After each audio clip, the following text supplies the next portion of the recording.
Friends, मैं सुनीता अग्रवाल। मेरे channel पे आप सभी का बहुत बहुत स्वागत है। तो आज हम बनाएंगे बहुत ही ज्यादा टेस्टी रेसिपी। तो चलिए बनाना शुरू करते हैं।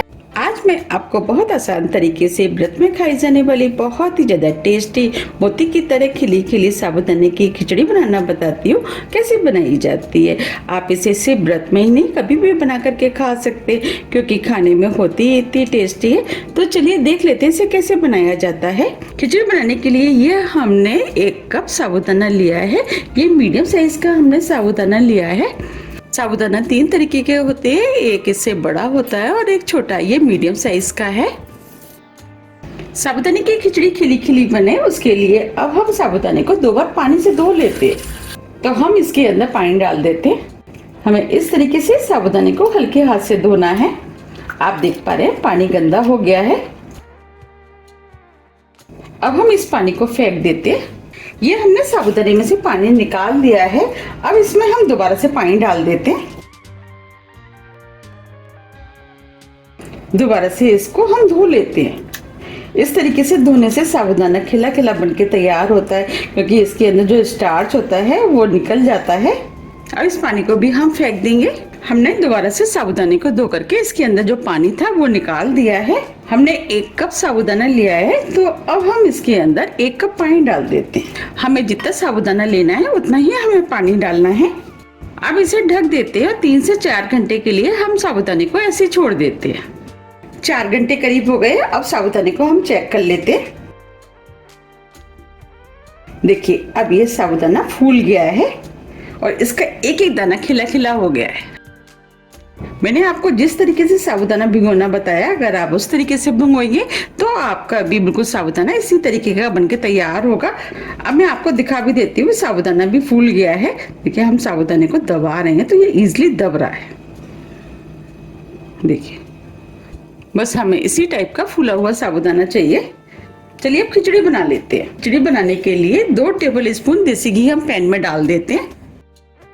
आप घी की जगह जो भी व्रत में ऑयल खाते हैं आप उसका भी इस्तेमाल कर सकते हैं। अब घी को गर्म होने देते हैं। घी गर्म हो गया है। ये हमने आधा कप कच्ची वाली मूंगफली ली है, वो हम इस पैन में डाल देते हैं। अब मूंगफलियों को लगातार चलाते हुए मीडियम फ्लेम पे भून लेते हैं। अब ये मूंगफलियां भुन गई हैं। मूंगफली के अंदर से चटचट की आवाज भी आना शुरू हो गई है। अब मूंगफलियों को हम प्लेट में निकाल लेते हैं।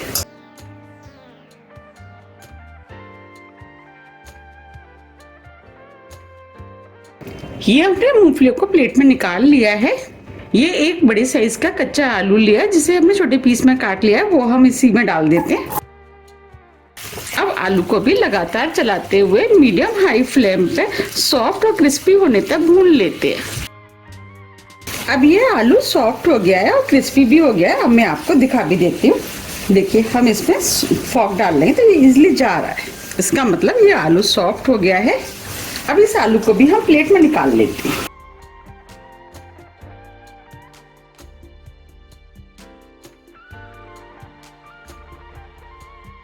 ये हमने आलू को भी प्लेट में निकाल लिया है।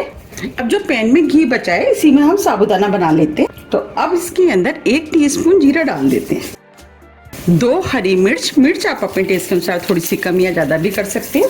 1 इंच अदरक का टुकड़ा जो छोटे पीस में काट लिया वो भी डाल देते हैं। दोनों चीजों को हल्का सा भून लेते हैं। अब ये दोनों चीजें हल्की भुन गई हैं। ये हमने 1 बड़े साइज का टमाटर लिया जो छोटे पीस में काट लिया वो डाल देते हैं। टमाटर को मिक्स कर देते हैं। अब ये टमाटर जल्दी से सॉफ्ट हो जाए इसके लिए 1 टीस्पून हम सेंधा नमक डाल देते हैं, क्योंकि हम व्रत के लिए बना रहे हैं इसीलिए सेंधा नमक का यूज कर रहे हैं। अब टमाटरों को सॉफ्ट होने देते हैं और इसे 1 मिनट के लिए ढक देते हैं, जिससे टमाटर जल्दी सॉफ्ट हो जाएंगे। 1 मिनट करीब हो गया है। अब ये टमाटर भी सॉफ्ट हो गए हैं। अब इसके अंदर हम थोड़े से करी पत्ते डाल देते हैं, इससे फ्लेवर अच्छा आएगा। आधी टीस्पून काली मिर्च, दोनों चीजों को मिक्स कर देते। आप जो भी चीज व्रत में नहीं खाते हैं आप उसके बिना भी इस खिचड़ी को बना सकते हैं। अब जो साबूदाना हमने भिगोया था वो हम इसके अंदर डाल देते हैं। अब हम साबूदाने को मिक्स कर देते हैं। अब ये साबूदाना भी अच्छे से मिक्स हो गए। अब जो हमने आलू फ्राई किए थे वो हम इसके अंदर डाल देते, मूंगफली इसे भी डाल देते, दोनों चीजों को मिक्स कर लेते। अब ये सभी चीजें अच्छे से मिक्स हो गई हैं। अब इसे ढक देते हैं और 2 मिनट के लिए मीडियम फ्लेम पे साबूदाने को और पकने देते हैं, जिससे कि साबूदाना थोड़ा सा और सॉफ्ट हो जाएगा। 2 मिनट करीब हो गए हैं। अब ये साबूदाना भी सॉफ्ट हो गया, आप देख पा रहे हैं साबूदाना ट्रांसपेरेंट हो गया है। अब हम इसके अंदर 1 नींबू का रस डाल देते हैं। अगर आप व्रत में नींबू नहीं खाते हैं तो आप इसे बिना नींबू के भी बना सकते हैं। थोड़ा सा हरा धनिया। अब सभी चीजों को मिक्स कर लेते हैं। देखिए अब ये खिचड़ी बनके तैयार हो गई है। आप देख पा रहे साबूदाने के एक एक दाना मोती की तरह खिल रहा है और ये देखने में भी कितनी सुंदर लग रही है। अब हम फ्लेम को ऑफ कर देते हैं और खिचड़ी को गर्मा गर्म सर्व कर लेते हैं। आप देख पा रहे कितनी बढ़िया साबूदाने की खिचड़ी बनके तैयार हुई है और इसका एक एक दाना खिल रहा है। मैंने आपको जिस तरीके से बनाना बताया, अगर आप उस तरीके से बनाएंगे तो आपकी ये खिचड़ी पहली बार में ही इसी तरीके की बनके तैयार होगी। और आप मुझे कमेंट्स करके ये भी बताइए कि आपको ये रेसिपी कैसी लगी और आप इसे कब बना रहे हैं।